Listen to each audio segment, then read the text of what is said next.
Pemirsa, pemerintah Kota Denpasar menggerakkan kerja bakti gotong royong bersih lingkungan secara serentak pada Minggu 21 September melibatkan aparatur sipil negara ASN, komunitas, unsur adat dan warga di seluruh desa dan kelurahan.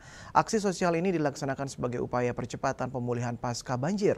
Selain itu, Pemkot Denpasar akan mempercepat proses verifikasi terhadap bangunan yang mengalami kerusakan akibat banjir.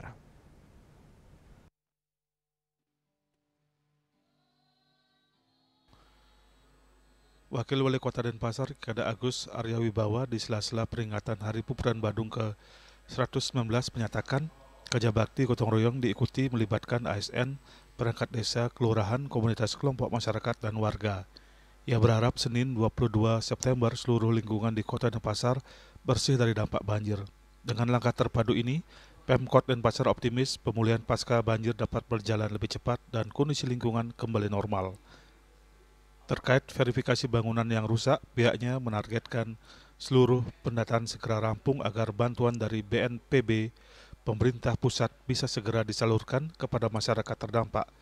Berharap akhir pekan bulan ini, verifikasi dari BNPB pusat, bantuan untuk rumah warga rusak bisa diterima. Sehingga nanti akhir bulan ini mudah-mudahan data verifikasi ini akan bisa kami kumpulkan dan kembali diverifikasi oleh BNPB pusat, sehingga bulan Oktober itu masyarakat kami yang terdampak untuk sektor perumahan itu bisa segera mendapatkan atau menerima bantuan. Winarto, Bali TV.